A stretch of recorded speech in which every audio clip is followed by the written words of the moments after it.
Indian ఆర్మీకి bikes అంటే బుల్లెట్లు ఉండేటి ఇదివరకు.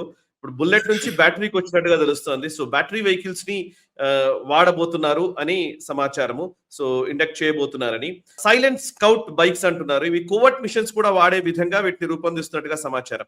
వివరాలు చెప్తారా? మనకు ఎస్పెషల్లీ సరిహద్దుల ప్రాంతాల్లో మనకు చాలా ఉన్నాయి. ఫర్ ఇన్స్టెన్స్ మనకు మణిపూర్, నాగాలాండ్, మిజోరాం ఈ ప్రాంతాల్లో అడవి ప్రాంతాలు. అలాగే మనం చూస్తే కనుక రాజస్థాన్ ఎడారి ప్రాంతం, మనకు టిబెట్ సరిహద్దులో ఉన్నటువంటి లదాఖ్ కానీ లేదా మనకు అరుణాచల్ ప్రదేశ్ కానీ కొండ ప్రాంతాలు. అక్కడ మనం కొన్ని ప్రాంతాలకి మన పెద్ద పెద్ద 4-వీలర్ కార్లు, జీపులు, ఇవన్నీ ట్రక్కులు వెళ్ళలేనటువంటి పరిస్థితి. గస్తీలోకి వెళ్లాల్సి వచ్చినప్పుడు లేదా అక్కడ లైన్ ఆఫ్ కంట్రోల్ లేదా ఇంటర్నేషనల్ బార్డర్ దగ్గర గస్తీ తీరడానికి వెళ్లాల్సి వచ్చినప్పుడు కొన్ని చిన్న చిన్న నేరో ప్రాంతాలు వెళ్ళినప్పుడు బైకుల్లో వెళ్ళేవాడు. గతంలో మనం బుల్లెట్ వెహికల్ తీసుకెళ్లేవాళ్ళం. బుల్లెట్ వెహికల్ అంటే అందరికి సరదా కదా, ఆ శబ్దమే అందరికి చాలా ఆనందాన్ని ఇస్తుంది. ఆ టకటక కొట్టేటువంటి సౌండ్ అన్నది చాలా దాన్ని నచ్చి చాలా మంది బుల్లెట్ కొనుక్కుంటారు. సో అటువంటి బుల్లెట్స్ మనకు ట్రెడిషనల్ గా భారత సైన్యంలో అది డిప్లాయ్ అయి ఉండింది. కానీ దానివల్ల కొన్ని మనకి ఇబ్బందులు ఉన్నాయి. ఎందుకంటే అంత సౌండ్ తోటి వెళ్తున్నప్పుడు అకాస్టిక్స్ శత్రువుకు తెలిసిపోతుంది. కాబట్టి వాళ్ళు చేస్తున్నటువంటి చర్యలు వాళ్ళు చేయకుండా ఆపేయడము, దాచుకోవడం ఇటువంటి ఏమైనా చేయొచ్చు. లేదా మనల్ని టార్గెట్ చేయాలన్నప్పుడు ఈజీగా అకాస్టిక్ సౌండ్ని బట్టి వాళ్ళు మనల్ని టార్గెట్ చేయొచ్చు. ఈ రెండు ఇబ్బందులు మనకు ఉన్నాయి.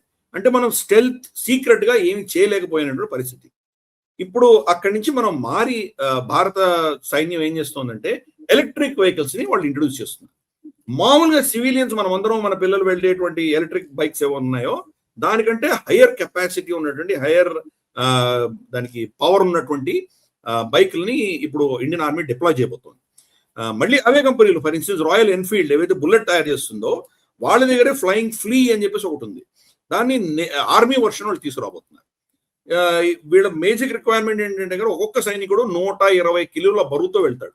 అతని వెయిట్ ప్లస్ అతని కంటే ఒక 30-40-50 కిలోలు బరువు మోసుకు వెళ్ళాలి. గన్నులు కానీ, అమ్యునిషన్ కానీ, ఫ్యూయల్ కానీ, ఫుడ్ కానీ, మంచినీళ్ళు కానీ, లేదా మనకు కావాల్సిన బేసిక్ టూల్స్, మనకు టార్చ్ లైట్ లాంటివి. అక్కడ ఏమైనా జరిగిందంటే ఇమ్మీడియట్ గా అతనికి ఏదైనా మందు మెడిసిన్స్ ఇచ్చుకోవాలి, లేదా అతను ఏమైనా చిన్న సర్జరీ లాంటివి చేసుకోవాలి. ఇటువంటి tool kits, emergency survival kits ఉంటాయి. ఇవన్నీ మోసుకొని వెళ్ళాలంటే ఒక యావరేజ్ వెయిట్ 120 కిలోలు రమారమి ఉంటాయి. అటువంటిది ఇద్దరు వ్యక్తులు ఎలక్ట్రిక్ వెహికల్ అంతటి రేరిఫైడ్ ఆక్సిజన్ తక్కువ ఉన్నటువంటి ప్రాంతంలో, ఎత్తైనటువంటి ప్రాంతంలో వెళ్ళి ఇద్దరిని తీసుకువెళ్ళగలిసిన కెపాసిటీ ఉన్నటువంటి ఇంజిన్ కావాలి. సో ఇది అంతనే కాదు, ఆ ఇంజిన్ నుంచి వీళ్ళకు ఉన్నటువంటి కొన్ని అంశాల వాళ్ళు మళ్ళీ ఛార్జింగ్ కూడా చేసుకోవచ్చు. బైకే కాదు, అక్కడ బైక్ లో ఉన్నటువంటి ఇంజిన్ తోటి వాళ్ళ పనిముట్లు ఏవైతే ఉన్నాయో వాటిని ఛార్జింగ్ కూడా చేసుకునేటువంటి కెపాసిటీ ఉన్నటువంటి బ్యాటరీస్ కావాలి. సో ఇన్ని కండిషన్స్ ఉన్నటువంటివన్నీ కూడా నీవు తయారు చేస్తున్నాయి. అలాగే దీంట్లో టీవీఎస్ కూడా వాళ్ళు ఇస్తున్నారు వీళ్ళకు. అలాగే హీరో మోటార్ కార్ప్ కి సంబంధించిన విడా అన్నటువంటి ఒక బండి, ఇవన్నీ కూడాను ఇప్పుడు ఇండియన్ ఆర్మీ ప్రొక్యూర్ చేస్తోంది. ప్లస్ ఇందాక నేను చెప్పినట్టు స్పెషల్ రిక్వైర్మెంట్స్ వాళ్ళకి ఏవైతే ఉన్నాయో అవి వాళ్ళు ఈ కంపెనీలు చెప్తున్నారు, వాళ్ళు తయారు చేస్తున్నారు. అఫ్ కోర్స్ మనకి ఇంకా ఎలక్ట్రిక్ బ్యాటరీకి సంబంధించి చైనా మీద డిపెండెన్సీ ఉంది, నేను కాదనట్లేదు. కానీ భారత ప్రభుత్వం దానికి కూడా పిఎల్ఐ స్కీమ్స్ పెట్టింది. క్రమేపీ రాబోయే 4-5 సంవత్సరాల్లో చైనా మీద డిపెండెన్సీ గణనీయంగా తగ్గించే దిశగా భారత ప్రభుత్వం ప్రయత్నం చేస్తోంది. కానీ ప్రస్తుతానికి అయితే ఇవి డిప్లాయ్ చేస్తున్నాం. ఇవి శబ్దాలు రావు, ప్లస్ దాని యొక్క హీట్ సిగ్నేచర్ ఉంటుంది.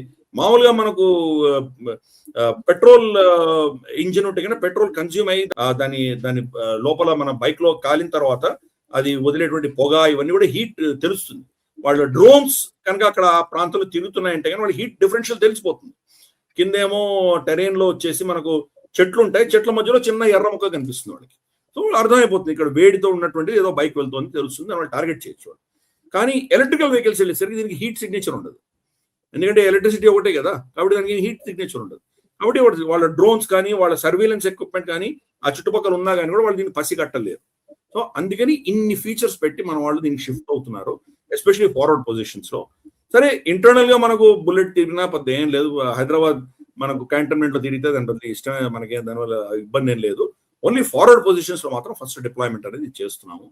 సో ఎలా మనం ప్రతి అంశంలో చిన్న చిన్న అంశంలో కూడా ఎలా మారుతోంది మన సైన్యం, గతంలో ఉన్నటువంటి ప్రోటోకాల్స్, గతంలో ఉన్నటువంటి ఎక్విప్మెంట్ ని మోడర్న్ యుద్ధానికి, మోడర్న్ రిక్వైర్మెంట్స్ కి ఎలా మార్చుకుంటున్నారు, దాంట్లో ఇదొక అంశం కింద మనం పరిగణించాలి. So let us congratulate the army and also మన ఈ కంపెనీలని ఎవరైతే ఆర్మీకి తయారు చేసి ఇస్తున్నాయో, మన దేశంలో తయారు చేసి ఇస్తున్నాయో వాళ్ళందరినీ కూడా అభినందిద్దాం. Superb sir. నిజంగా అంటే వార్త చదివినప్పుడు చాలా చిన్నగా కనబడుతుంది. అంటే ఏమీ లేదు బుల్లెట్ నుంచి బ్యాటరీకి మారుతున్నారని.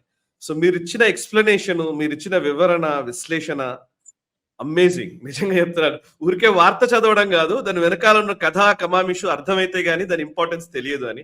Really wonderful sir. నిజంగా. సరే ఇక నెక్స్ట్ అంశం బార్డర్‌లోకి వెళ్ళిన వాళ్ళు యాక్చువల్‌గా ఈ ప్రాంతాలు చూసిన వాళ్ళకి ఈ యొక్క అంశాల గురించి అవగాహన ఉంటుంది. నువ్వు కూడా వచ్చావు, మన ఇద్దరం బార్డర్లు చాలా తిరిగాము. నేను కూడా ఈ ఇమాజిన్ చేసుకుంటున్నాను నేను యాక్చువల్లీ మీరు చెప్తూ ఉంటే. అందుకోసమే బంగ్లాదేశ్ అంతగా కరెక్ట్. సో అక్కడ మనకు సైన్యం కొన్ని వేల సంఖ్యలో అక్కడ నిలబడుకొని ఉండరు.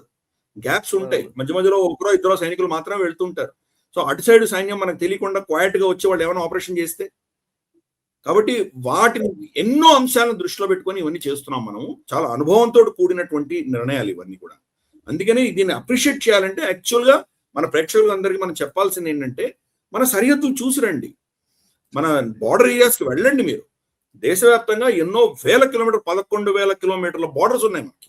పాకిస్తాన్ తోటి కావచ్చు, చైనా తోటి కావచ్చు, బంగ్లాదేశ్ తోటి కావచ్చు, మియన్మార్ తోటి కావచ్చు, విపరీతమైన బార్డర్స్ మనకు ఉన్నాయి. కాబట్టి తిరిగినప్పుడు మీకు అర్థం అవుతుంది, అవగాహన బాగా పెరుగుతుంది. ఈ దేశం మీద గౌరవము, మన ప్రభుత్వం పట్ల, మన సైన్యం పట్ల గౌరవం ఎప్పుడు పెరుగుతుందంటే వాళ్ళు ఎటువంటి కష్టాలలో వాళ్ళు అక్కడంతా పనిచేస్తున్నారు తెలిసినప్పుడే మనకు వాళ్ళ మీద ఉన్నటువంటి గౌరవం పెరుగుతుంది, మనలో ఉన్నటువంటి అహంకారం తగ్గుతుంది. అందుకనే మన రిక్వెస్ట్ ఏంటంటే మన ప్రేక్షకులందరూ అక్కడికి వెళ్ళాలి. సరిహద్దులు చూస్తే కనుక మనం చెప్పినటువంటి ఈ యొక్క అంశం ఏదైతే సోకాల్డ్ న్యూస్ ఐటమ్ ఉందో దాని ఇంపార్టెన్స్ వాళ్ళకి అర్థం అవుతుంది. ఈ వీడియో మీకు నచ్చినట్టయితే లైక్ చేయండి, 10 మందికి షేర్ చేయండి. అలాగే కామెంట్ల రూపంలో మీ అభిప్రాయాలను మాతో పంచుకోండి. Nationalist hub group of channels ను సబ్స్క్రైబ్ చేసుకుని తెలుగునాట జాతీయవాద జర్నలిజాన్ని ప్రోత్సహించండి. ఈ వీడియో కింద ఉన్న బెల్ ఐకాన్ పై క్లిక్ చేయడం మర్చిపోవద్దు.